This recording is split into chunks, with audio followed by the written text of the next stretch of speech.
Can I just say amen? Amen. We are so lucky to have people like that in our church who can bring their gifts to us like Carly was talking. All right, let me talk about a millennial, right? Let me get myself organized here. You know, a couple times a year I start to feel pretty nostalgic.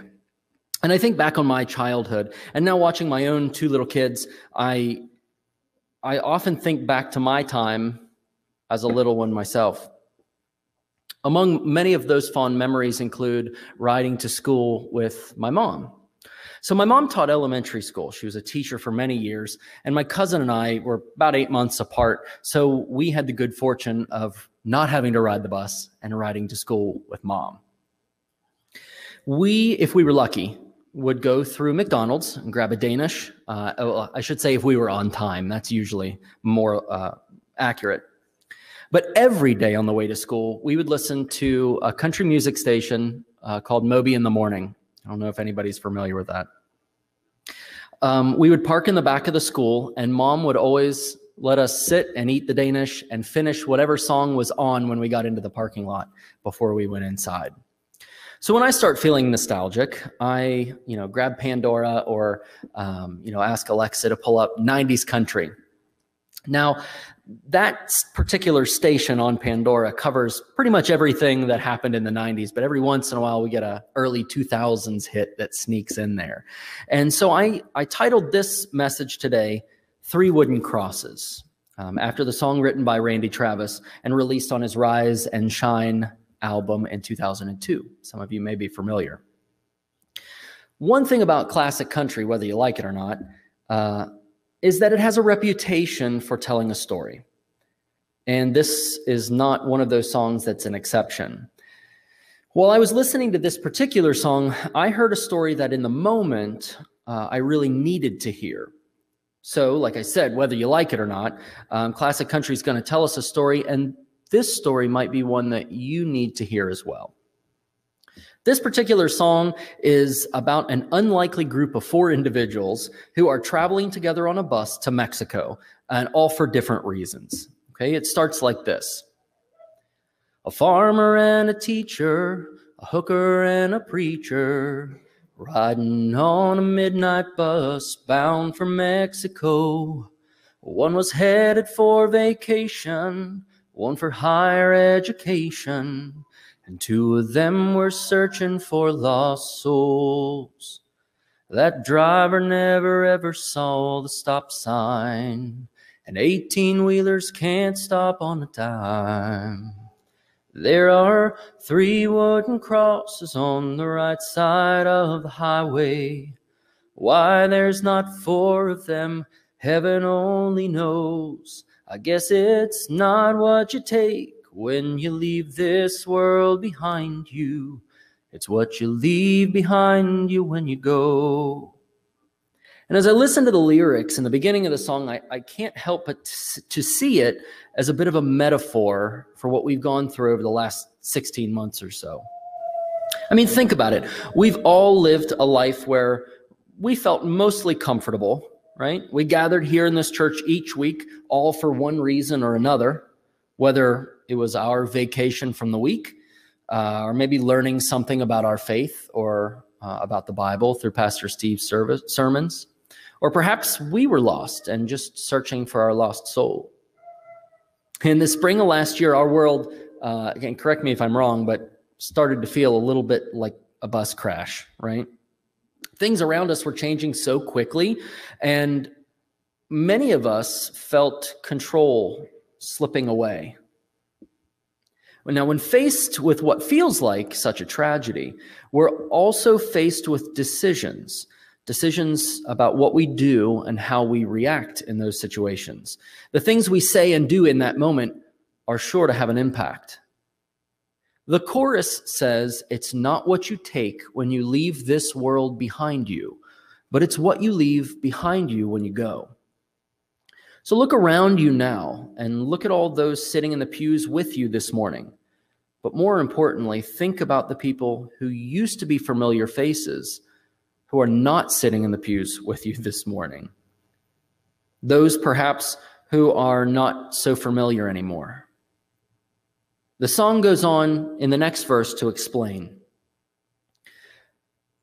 That farmer left to harvest a home and 80 acres, the faith and love for growing things in his young son's heart. And that teacher left her wisdom in the minds of lots of children and did her best to give them all a better start. And that preacher whispered, "Can't you see the promised land?" as he laid his blood-stained Bible in that hooker's hand. There are 3 wooden crosses on the right side of the highway. Why there's not 4 of them, heaven only knows. I guess it's not what you take when you leave this world behind you, but it's what you leave behind you when you go. You see, each of the people in the story left something particularly important behind. And so can we. But it's our choice. It's our choice if we leave something important or if we try to take it all with us, right? And leave behind just scattered remnants of a life lived. Maybe a life of cynicism or of criticism rather than encouragement and of love. Based on the lyrics in the song, the farmer taught his son about the importance of hard work and the understanding of the process of sowing seeds and taking care of them and God's gift of a good harvest. The teacher gave children knowledge and wisdom of the world around us, just like my mom did for all of those kids for so many years. And then there's the preacher, whose last thoughts were not about himself, but about the prostitute. "Can't you see the promised land?" he asked her. Now, how do you think she felt in that moment? We can only speculate what her life was like up until that point. But one can assume that lying there with the preacher, handing her his bloodstained Bible at the end of his life and asking her that particular question, that would have had to have been a pivotal moment for that woman. What thoughts were going through her head in that moment? The final verse sounds like this. Well, that's the story that our preacher told last Sunday as he held that bloodstained Bible up for all of us to see. He said, "Bless the farmer and the teacher and the preacher who gave this Bible to my mama, who read it to me. There are 3 wooden crosses on the right side of the highway. Why there's not 4 of them, now I guess we know. It's not what you take when you leave this world behind you, but it's what you leave behind you when you go." Now, the 3 wooden crosses, in my opinion, are the biggest metaphor in this entire song. Of all the people on the bus, of everybody that was there when it crashed, 1 person survived. The person was given the gift of new life after her tragedy. It was her choice what to do with that second chance, and she chose to change her life, to have a child, to teach him about God, who likely saved her from many more tragedies throughout her life when she was in that moment with the preacher, so that her son could continue to spread the love that God intended for us here on earth. It shows that God's plan is not our own. And I know that this is just a story, but there's a lot to relate to here. Proverbs 3 says, "Trust in the Lord with all of your heart and lean not on your own understanding. In all of your ways, submit to him, and he will make your paths straight." We can only assume that God had, in this story, a plan for that woman, which is why she was saved. But not just a plan for her, but a plan for her son and for his congregation, and for the ones that followed after that.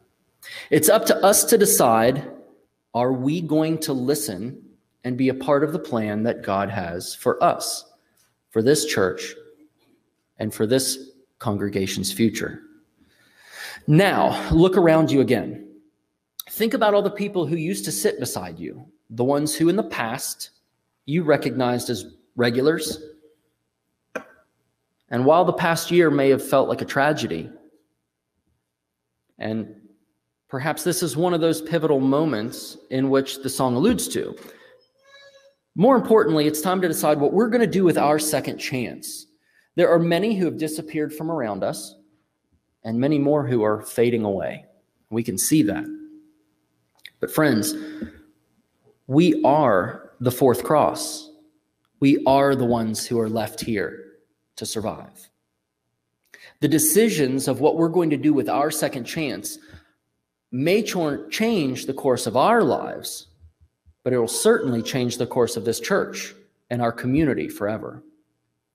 So as I look at my children, wherever they are at this moment, I truly hope that we can come together and choose to take that bloodstained Bible from the people who preceded us so that we can use it to build up this church and our community. Because if we don't, friends, I'm afraid that we're going to be nothing more than just another cross on the side of the highway.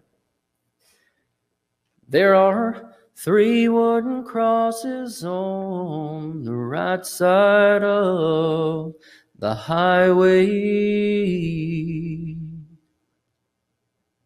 Please pray with me. Dear God, guide our hearts today.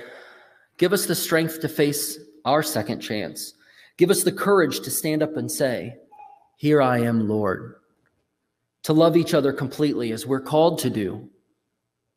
Lord, help us to take this as an opportunity to change together so that when it's our time to go, we've left behind something important and something worthy of you. Amen.